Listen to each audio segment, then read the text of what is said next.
All right, I'd like to call this public hearing for February 6th to order. Thank you all for being here. We've set aside time this evening to hear your comments on the proposed bond. And I think we have 7 folks lined up. Ms. Houston, we'd like to call the first few speakers. Sure. We have Christine Barton and Bobby Steen.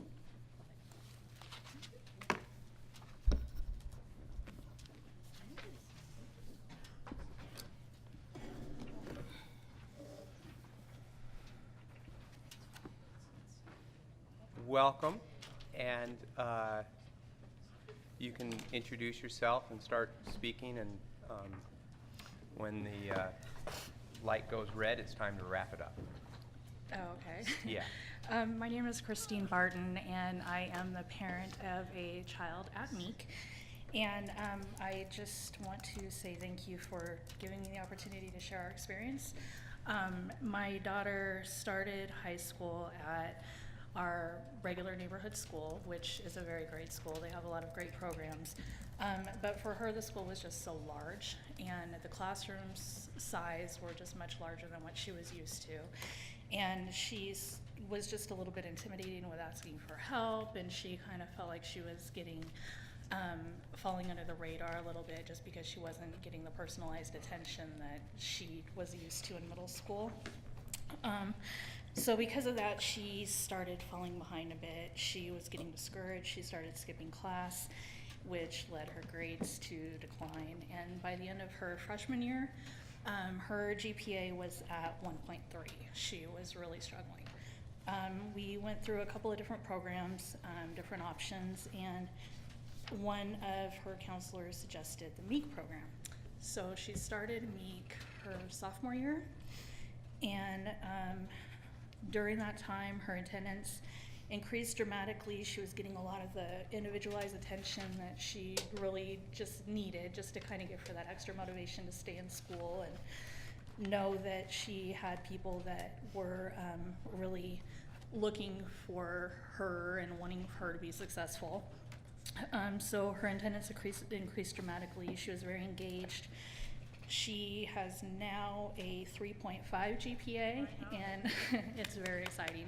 She's on her way to college. She is a senior now, and she's got plans in place to start at PSU next year in the fall. And I just know that that wouldn't have happened if it wasn't for the caring and inclusive environment at Meek. Like, there's just no way. You can go if you're ready to wrap it up. You take a little more time. So I just wanted to say that the experience there has been really amazing for her, and I just hope that you consider Meek when you are thinking about your bond, because that program really saved her academic future. So thank you very much. Thank you Thank very you much. for sharing that story.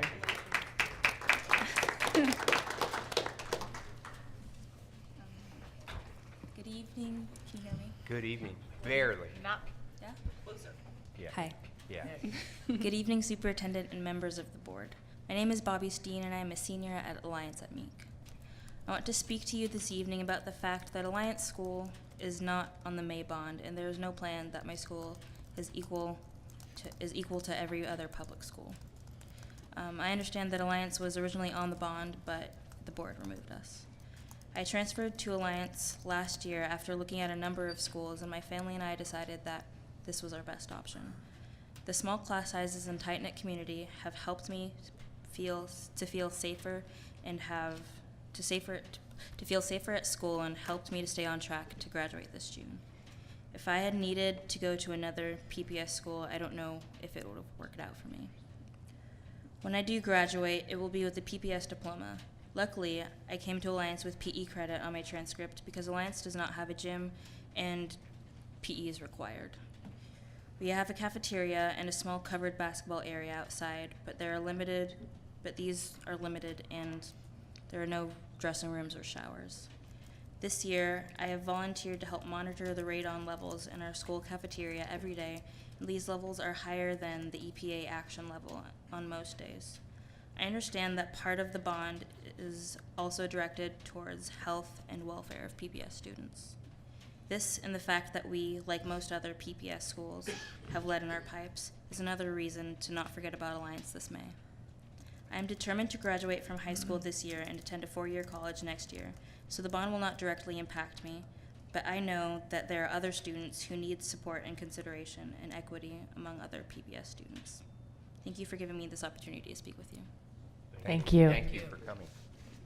And I just would like to clarify that our current plans for the bond for the rebuild of Benson High School don't include having the Alliance program within Benson, but there has not been any discussion that the program would be discontinued. It's very much a top priority of the district to figure out what will be the eventual home for Alliance, both campuses, and it's a very valued program. Thank you. Thank you. Thank you. Next, we have Rob Johns and Mark Van Thomason.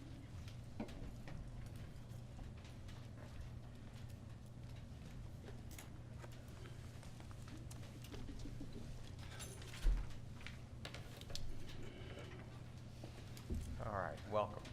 Thank you. My name is Rob Johns. I am chair of the Benson Tech Alumni Association and president of the Benson Tech Foundation.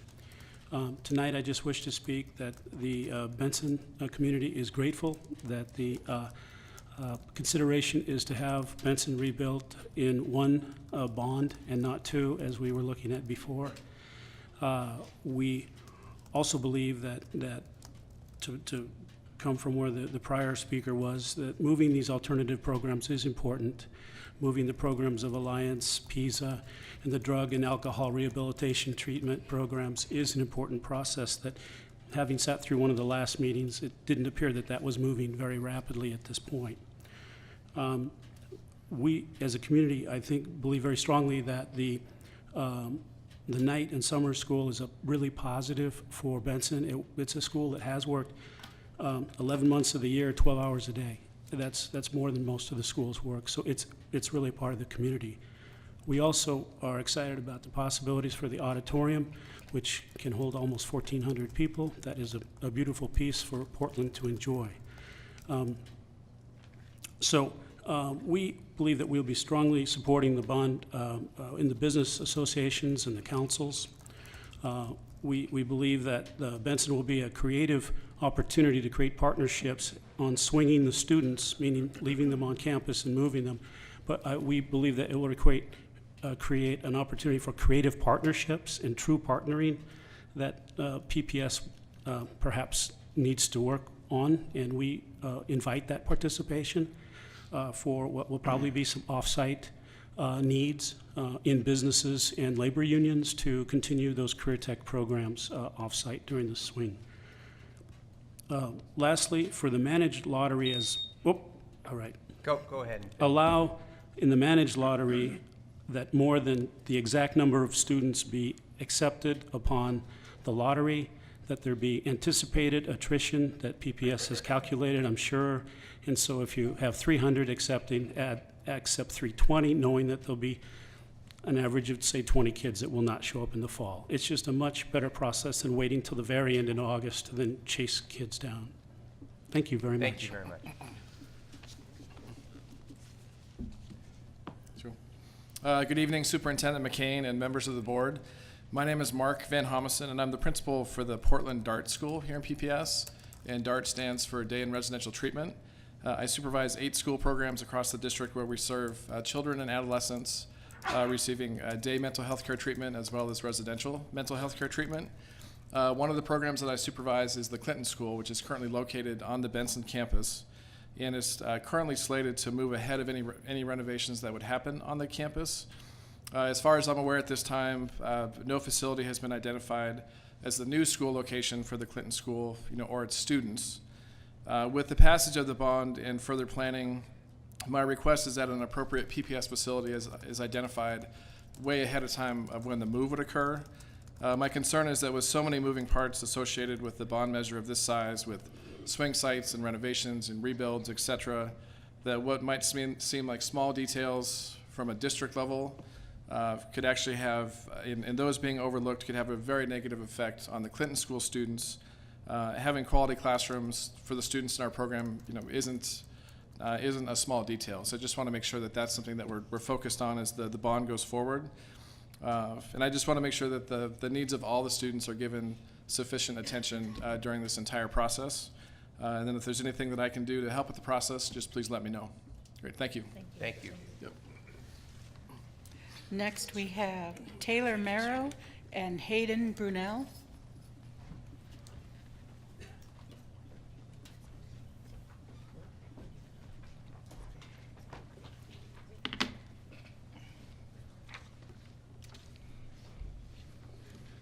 Welcome. Good evening. Thank you guys for listening to me tonight. I urge you to put forward this bond measure to the people in May. As co-chair of the Madison Master Planning Committee, I can attest to the thoughtful, informed, and rational approach our committee took into this master planning task to remodel Madison. When we looked at remodeling, we went by your board specs. We took into account that this is going to have to be something that the public is going to communally have to share, and so we understand that we need to be frugal with the public's money. But we also understand what this is going to mean, as I've said before, to our community, right? I mean, Madison South is a community in transition. I was really excited that the mayor is understanding this and came out to my son's elementary school. I'm really excited of the work that goes on at Lee, and that when the protesters were there and one of the little girls got scared, my son was scared, that the first thing they did, my son's teacher, was offer them to go a week later to a homeless shelter to go volunteer there. And this is what the commitment we have in our community to our kids and to our kids' success. But I also want the board to realize that a lot of our students that could go to Madison choose to go to Benson. And I think we know the numbers, we have the quantitative numbers of the numbers that go there, but we need to know why. We need that qualitative data. What is the reason going there? And I urge you to do some sort of survey to find out why there are students that are leaving Madison. And I would suspect that it's because there's a perception. This was a perception that I was witness to when I first bought a house, and the first thing I did was to call up Petra and say, what are you going to do for my kids? And she invited me out to lunch, and I've had an awesome relationship with her, and my child is thriving there. But I don't think many people in my neighborhood have that cultural capital to go and approach a principal of a school and feel as though they can be an advocate for our children. And so I think a lot of this is perception, and I really urge the board to find out what the reasons are people are leaving, and really to do some outreach to change how people view Madison High School, because it is a very great place for learning, and it really is providing an awesome opportunity where my child is thriving. Thank you very much. Thank you so much. Appreciate that. Thanks for all your work. work on the MPC too. Thank you. My name is Hayden Brunell. I am an alumni of Roosevelt High School, class of 2015, and I'm currently a junior at Pacific Lutheran University. I just want to come down and say I think the idea of modernizing the 3 high schools in addition to Kellogg is a great idea, and as well as the health and safety boost for other schools.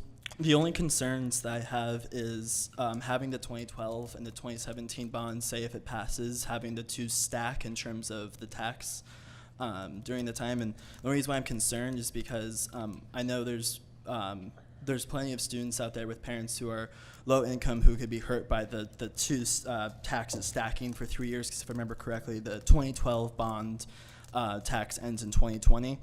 And so what I'm concerned is more students, specifically maybe students with free and reduced lunch, their parents may have a more financially constrained time and may have a difficulty of paying for this.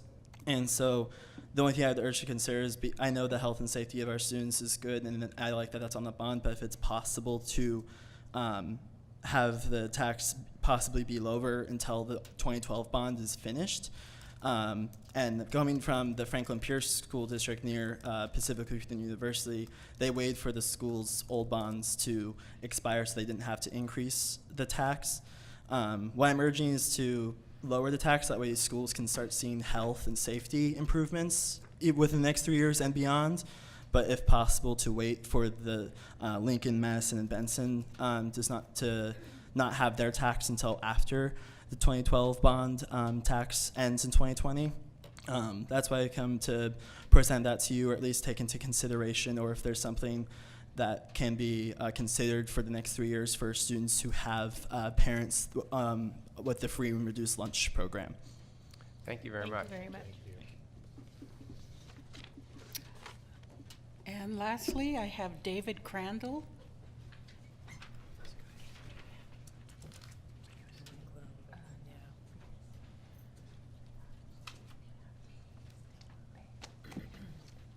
Good evening, ladies and gentlemen. I didn't plan on speaking tonight, and I'm not speaking about the bond directly, but your responsibilities are crucial in the future. You're facing an important decision, and we in this country are facing a crisis. Public education is threatened under the Trump administration and the nomination of Betsy DeVos. I'm joining more than 60,000 teachers nationwide who are mourning the possible death of public education. And I'm urging you to assume a leadership position as the future unfolds, regardless of the outcome of tomorrow's vote at high noon on her nomination. It will require strong leadership from us here in Portland, as our senators in Washington have shown in Washington in the area of education. We're facing an onslaught of a corporate-driven reform that is diverting money from instruction to testing, away from the needs of children and toward the interests of big corporations. Fortunately, they don't appear to yet control Salem as they do Washington, D.C. The State Board and the Department of Education have an opportunity to join with our senators in Washington and reject the Trump agenda for education, reject the corporate reform agenda that is embodied in the SBAC tests and their diversion of money, and that are together among those things that will threaten public education in our country and here. Thanks very much. Thank you, David. Appreciate it. Thank you.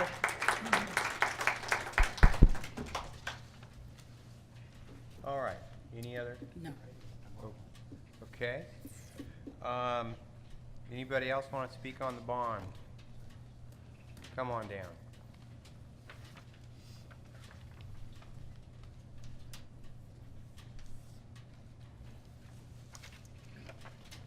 Good evening. My name is Nicole Accardi, and I am the drama teacher at Da Vinci Arts Middle School. I am speaking on behalf of the drama teachers of Portland Public Schools, in that there was a line item originally saying that we were going to renovate the auditoriums in our district, and that has been taken out of this bond measure. We're all very concerned, as we have been working with Stagecraft Industries to solidify whether or not our auditoriums are safe. And for myself personally, I do shows every year with just about half of the student body of Da Vinci, and then we also have the dance program that uses the auditorium, and we have the music program. And Stagecraft Industries came in and told us that the rigging system in our auditorium is one of the top priorities for dangerous hazards to students, because it hasn't been renovated in over 80 years, and it is holding enormous weight above the heads of students. It could, if it broke, immediately kill a child if they were standing on the stage. And when you have upwards of 100 kids in an area, if something like that were to happen, the fact that there is an imminent fear that there could be damage or a life taken from our children is too much for us to look at and think that it is an okay thing for us to push this back. And that renovation, that lack of renovation in our auditoriums is something across the district. They get pushed back, and I know that there are other concerns, but I do not believe that we can say that the lives of some are more important than the lives of others. So I just wanted to say that on behalf of our drama teachers and students. Thank you. Thank you. Thank you very much. Thank you. All right. There are 3 bond town hall meetings this week. Tomorrow night, they're all at 6:30 tomorrow night at Benson. Wednesday night at Lincoln, and Thursday night at Roosevelt. And there's an optional 5:30 tour to see the modernization work at Roosevelt for those who would like to do that. All right. With that, I think we'll adjourn the public hearing and start our board meeting at 6:30. Thank you.